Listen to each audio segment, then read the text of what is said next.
Puji Tuhan, Shalom rekan-rekan remaja yang terkasih dalam nama Tuhan Yesus. Kakak bersyukur buat kesempatan di siang hari ini kita bisa bertemu kembali walaupun secara ibadah online. Dan kakak berterima kasih juga buat semua kebaikan Tuhan dalam kehidupan kita. Terlebih kita semua masih sehat-sehat dan bisa menikmati berkat Tuhan.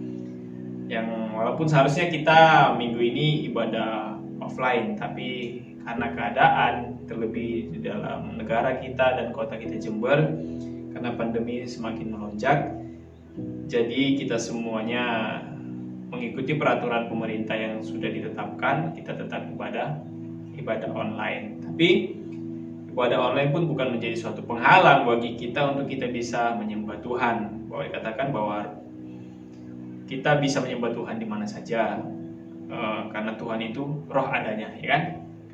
Dikatakan Yohanes bahwa tiba saatnya kita akan menyembah Tuhan di dalam roh dan kebenaran. Nah, jadi saat ini pun walaupun kita dibatasi oleh jarak, dibatasi oleh keadaan, tempat dan semuanya, tapi mari kita bersatu hati, kita bersatu di dalam roh, kita semuanya sama-sama tujuan kita untuk memuji, mempermuliakan nama Tuhan. Puji Tuhan, kita akan belajar bersama-sama dari kebenaran firman Tuhan di siang hari ini yang sudah dibahas dan sudah ditetapkan tema kita, yaitu menjaga semangat pelayanan. Menjaga semangat pelayanan. Nah, di dalam mungkin kalau kita bisa merenungkan bahwa di dalam setiap perjalanan iman kita sebenarnya ada hal penting yang perlu kita renungkan. Yang pertama itu adalah bahwa bagaimana kita tetap memiliki komitmen atau kita tetap memiliki konsisten di dalam melayani Tuhan. Kenapa? Ada banyak orang yang awalnya dia menggebu-gebu, ya kan, menggebu-gebu semangat untuk melayani Tuhan. Tapi pada akhirnya di pertengahan jalan dia sudah mulai malas, aras-arasan, ya kan? Ada orang yang sampai pertama-tama dia semangat banget, membara-bara dia untuk melayani Tuhan. Tapi pada akhirnya di tengah perjalanan, karena ada masalah, ada miss dengan sesama pelayanan, ada berbeda pendapat sama teman-teman sepelayanan, tidak cocok dengan pembinanya dan lain sebagainya, akhirnya dia mundur dan tidak melayani Tuhan, ya. Nah, tapi di sini kita harus perlu merenungkan bahwa di dalam melayani Tuhan kita harus memiliki yang namanya komitmen. Kita harus memiliki yang namanya konsisten dalam hidup kita. Jadi baik dalam keadaan susah pun, dalam keadaan beda pendapat sekalipun dengan orang-orang lain, kita harus tetap melayani Tuhan. Dan di dalam melayani Tuhan, kita harus memberikan persembahan kehidupan kita itu sepenuhnya untuk Tuhan, bukan setengah-setengah. Bahkan dikatakan dalam Wahyu bahwa orang yang suam-suam kuku itu akan dimuntahkan, ya kan? Orang yang enggak panas, ya kan? Panas enggak, dingin enggak, ya kan? Suam-suam kuku. Nah, orang yang demikian kata firman Tuhan dimuntahkan sama Tuhan. Karena apa? Orangnya suam-suam kuku, tidak sepenuh hatinya. Makanya dalam kekristenan diajarkan bahwa sekalipun mending kita sekalian benar ya benar gitu. Kalau ya sekalian nakal ya sekalian aja nakal. Jangan kamu kadang baik kadang nakal dan gak jelas. Artinya tidak ada pegangan hidup.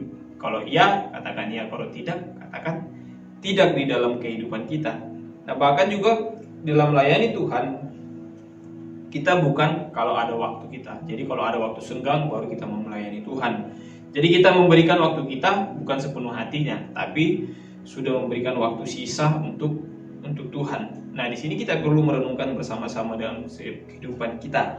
Nah, bagaimana cara kita menjaga semangat pelayanan? Ada 3 hal yang perlu kita pelajari di siang hari ini. Yang pertama, memperbaiki motivasi.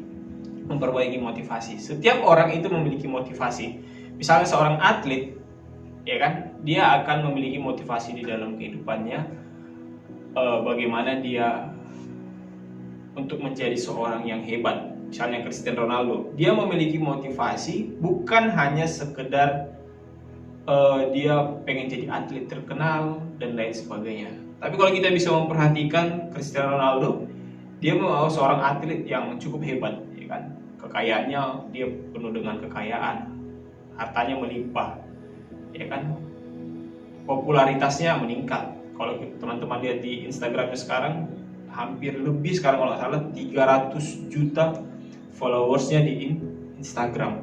Dan dia mendapat trofi banyak sekali. Dia memiliki motivasi di dalam kehidupannya. Bahkan dia menjadi salah satu atlet yang nggak punya tato, ya kan, dia nggak punya tato. Kenapa? Karena setiap waktunya dia akan mendonorkan darahnya.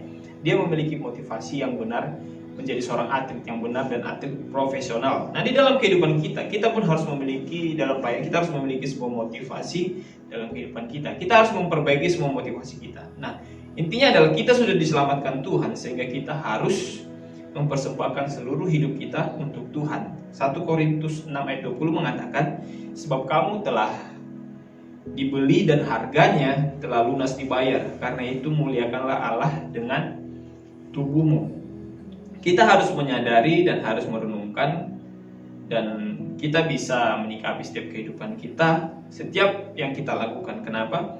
Dikatakan bahwa kita ini telah dibeli Tuhan dan harganya telah ditebus, harganya telah lunas dibayar, yaitu dengan apa? Dengan curahan Kristus di atas kayu salib.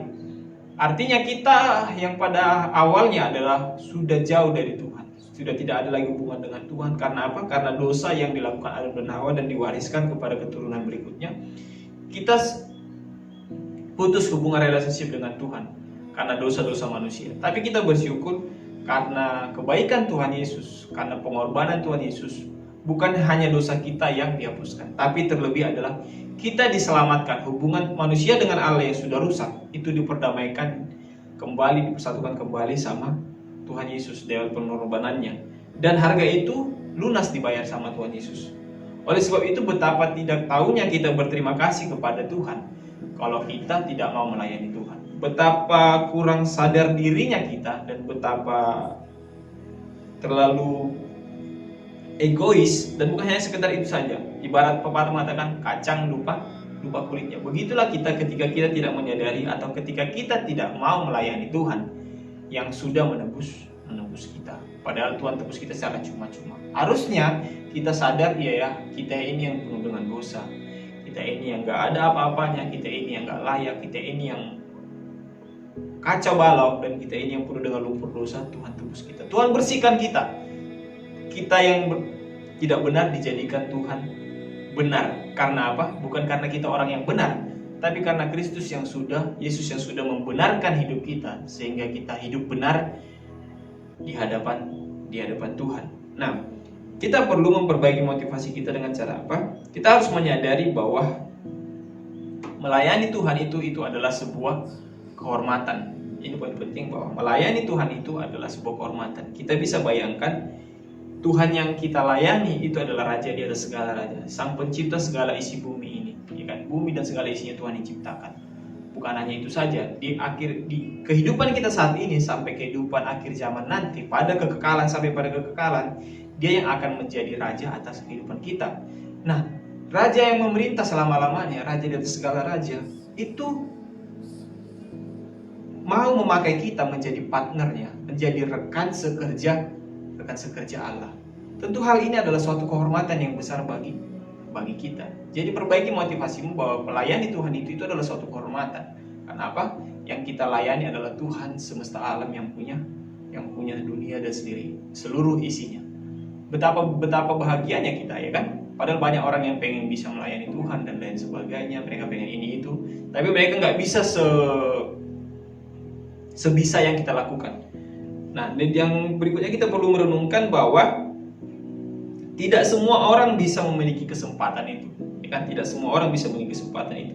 Dan kita merenungkan bahwa kita juga berharga di mata Tuhan, dan mari kita melayani Dia, Raja yang di atas segala raja, ya kan?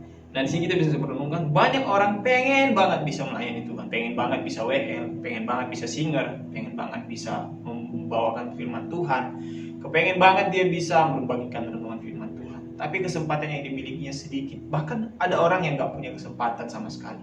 Nah, tapi jika kita dipilih Tuhan, dipakai Tuhan menjadi saluran berkatnya, berarti kita adalah orang yang spesial di depan Tuhan. Nah, yang berikutnya kita bisa merenungkan bahwa kita adalah manusia yang berdosa yang dilayakkan melayani Tuhan. Nah, seharusnya kita dengan takut dan gentar masuk di dalam pelayanan. Kita melayani bukan karena talenta bakat kita yang Tuhan berikan, tapi karena kita dilayakan Tuhan. Kalau kita diberikan Tuhan talenta 5, 4, 3 dan lain sebagainya, atau satu sekalipun, kita harus menyadari bahwa itu adalah pemberian Tuhan. Berarti itu adalah kepercayaan yang Tuhan berikan. Jadi tidak pantas untuk kita menyombongkan diri atau menganggap kita hebat kalau kita bisa melayani dalam pekerjaan Tuhan dan lain sebagainya. Karena apa? Karena semua yang kita dapatkan itu adalah dari Tuhan, ya kan? Nah, tapi ketika kita sudah diberi Tuhan, kita tidak melayani Tuhan, itulah yang menjadi masalah bagi kita. Oleh sebab itu, mari sadari kita sudah dikasih Tuhan talenta, karunia, dan kita harus menyadari juga bahwa kita yang sudah berdosa ini harusnya melayani Tuhan dengan takut dan gentar. Kita melayani bukan karena talenta yang kita miliki, tapi karena apa? Karena kita takut kepada Tuhan, karena kita menyadari bahwa kita seharusnya menyerahkan hidup kita kepada Tuhan yang sudah menebus kita. Nah, yang kedua, bagaimana cara kita menjaga semangat pelayanan? Yang kedua adalah menjaga hubungan dengan Tuhan dalam doa dan penyembahan, dan juga membaca firman Tuhan. Ini yang penting bagi kita.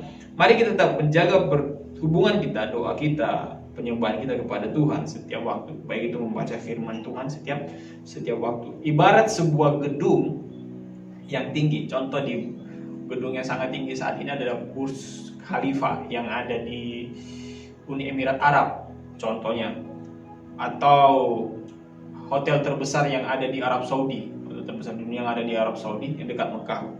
Itu semua tingginya tinggi banget, ya kan, beratus-ratus meter, berapa ratus lantai tingginya. Nah, semua itu bisa kokoh karena ada sebuah pondasi yang kuat.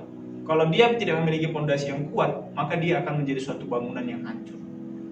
Ya kan, sama seperti firman Tuhan katakan, kalau seseorang membangun rumah, dia harus memiliki benteng atau kokoh yang kuat, pondasi yang kuat. Kalau seseorang membangun di pasir, datang air, dihempaskan, habis. Tapi kalau dia membangun sebuah rumah yang kokoh dengan pondasi batu yang kuat, dia akan menjadi orang yang kuat. Nah, seorang pelayan Tuhan yang kuat, seorang pelayan Tuhan yang melayani Tuhan dengan hebat, dia akan menjadi seorang yang memiliki pondasi yang kokoh. Ketika apa? Ketika kita memiliki hubungan yang intim dengan Tuhan. Ketika kita berdoa, menyembah Tuhan, dan membaca firman Tuhan. Ingat, firman Tuhan itu adalah surat cinta yang Tuhan berikan kepada manusia. Sama seperti orang yang sedang jatuh cinta, ya kan? Pasti kangen, pengen banget membaca WA, ya kan, dapat kabar dari WA pacarnya, mungkin teleponan, mungkin video call sampai berjam-jam dan lain sebagainya. Nah, begitulah contohnya, ibaratnya firman Tuhan yang Tuhan berikan. Tuhan itu adalah kekasih hati kita, dan kita ini adalah kekasih hatinya Tuhan. Tuhan mau kita mengetahui isi hatinya Tuhan, ya kan? Ya, itulah dia kasih surat cintanya. Nah, kalau kita pasti kangen sama Tuhan, kita pasti akan membaca surat cinta yang Tuhan berikan kepada kita. Kalau kita kangen sama Tuhan, pasti kita akan bergumul sama Tuhan, pasti kita akan menyembah Tuhan, pasti kita akan berdoa intim sama Tuhan. Sama ibarat seperti kita pacaran tadi, ya kan? Pasti kita akan, kepengen banget ketemu, kepengen banget video call, kepengen banget dapat kabar dari dia. Nah, begitu dengan hubungan kita sama Tuhan. Tuhan itu juga pengen bagaimana kita dekat sama Tuhan. Tuhan itu juga pengen banget kita datang sama Tuhan, ya kan? Dia juga pengen kita, ada komunikasi, jalan komunikasi. Nah, itulah menjadi pondasi kita. Jangan sampai kita terjebak sibuk dan capek di dalam melayani pekerjaan Tuhan, tapi kita lupa untuk melayani Tuhan. Melayani Tuhan itu adalah melayani secara pribadi. Hubungan pribadi, relationship antara kita dengan Tuhan. Tapi kalau melayani pekerjaan Tuhan itu seperti yang kita lakukan biasa, ya kan, memimpin pujian, memberitakan firman seperti saat ini merupakan contoh melayani pekerjaan Tuhan. Nah, itu yang kedua, yaitu menjaga hubungan kita dengan Tuhan, baik lewat doa, penyembahan, dan pujian. Dan yang ketiga adalah menjaga komunitas, ya. Menjaga komunitas gereja, baik itu komunitas di dalam pelayanan, baik itu komunitas olahraga sesama iman, baik itu komunitas doa, dan seperti yang kita lakukan ibadah CK, ya kan? Itu semua penting. Mengapa perlu? Karena kita bisa mengenal satu sama yang lain. Oh, orang ini dia dari keluarga ini, dia punya masalah ini. Kita tahu kelemahan teman kita tahu kekurangan teman kita, sehingga kita bisa menjadi berkat, saling menguatkan satu sama yang lainnya. Kita menjadi akrab, ya kan, sama seperti jemaat mula-mula. mereka semakin bersatu hati, semakin bergandengan tangan satu sama yang lain. Akhirnya apa? Ada persekutuan yang kuat di antara mereka. Ada yang kekurangan, yang kaya ini jual kekayaannya dikasih sama yang susah ini, yang membutuhkan keperluan ini, ya kan? Ada yang lemah, mereka kuatkan. Nah, begitu hebat sekali kan? Tingkat pertumbuhan mereka luar biasa, komunitas mereka, perkumpulan mereka luar biasa. Mereka saling menganggap satu sama lain itu sangat membutuhkan. Jadi mereka saling kenal satu sama lain. Nah, bagaimana dalam kehidupan kita di dalam komunitas, menjaga komunitas Genji ini untuk tetap bisa saling care, memperhatikan satu sama yang lainnya, ya kan? Ada yang kekurangan kita bantu, ada yang membutuhkan kekuatan kita bantu, kita tolong. Dan yang penting adalah mari kita menjaga pergaulan kita, memilih pertemanan kita. Dalam 1 Korintus 15 ayat 3 katakan, janganlah kamu sesat, pergaulan yang buruk merusakkan kebiasaan yang baik. Nah, mari kita bergaul dengan anak-anak Tuhan, orang-orang yang cinta pekerjaan Tuhan, orang-orang yang mau melayani Tuhan, yang beribadah. Bukan berarti kakak nggak melarang kita juga untuk bergaul sama orang lain, bukan. Kalau kakak melarang, berarti kita kapan menggenapi firman Tuhan yang mengatakan, hendaklah kita menjadi terang di tengah kegelapan, hendaklah kita menjadi garam untuk apa? Untuk bisa memberikan rasa kepada orang lain. Nah, ini kapan kita genapi? Kalau kita hanya berteman pada ruang lingkup di kita saja. Tapi ketika kita bergaul sama mereka, jangan malah kita yang menjadi terbawa arus. Misalnya kan, aku mau menginjili orang ini, ada teman kalian yang kalian lihat, dia misalnya merokok, dia misalnya minum, suka ganti cowok atau cewek, hedonisme hidupnya.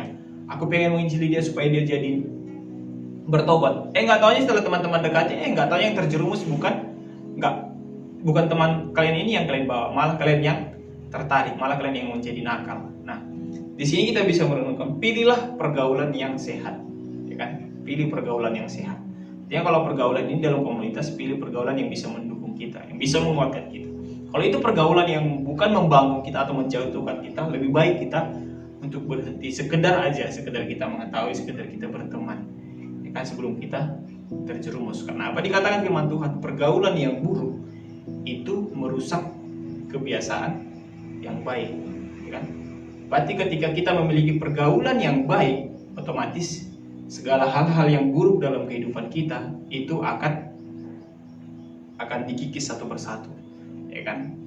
Akan dikikis satu persatu. Misalnya kita yang nakal, tiba-tiba kita akan berteman sama orang yang ramah, sama orang yang lembut, sama orang yang murah hati, otomatis kita akan menjadi orang yang lembut juga, yang ramah, ya kan? Karena apa? Karena kita tertular.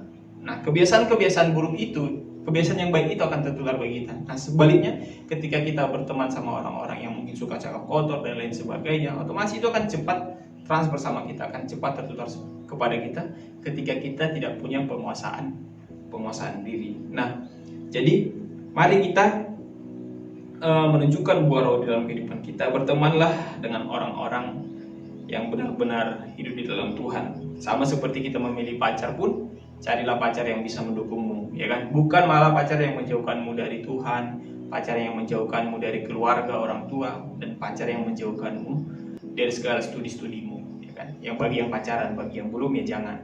Nah, tapi carilah orang-orang yang mendukung kamu. Artinya kamu punya pasangan, yang punya pacar, cari yang mendukung. Kalau kamu mendapat yang mendekat, yang membawa kamu dekat sama Tuhan, yang mendukungmu secara di dalam studi, dan yang mendukungmu makin dekat dengan keluarga, itu adalah yang terbaik. Itu adalah yang bagus untuk kita, hubungan yang kita jalani. Nah, tapi di siang hari ini mari kita belajar tadi untuk bagaimana cara kita menjaga semangat pelayanan. Yang pertama, memperbaiki motivasi. Yang kedua, menjaga hubungan dengan Tuhan. Dan yang ketiga adalah menjaga komunitas kita. Amin. Firman Tuhan, mari kita berdoa.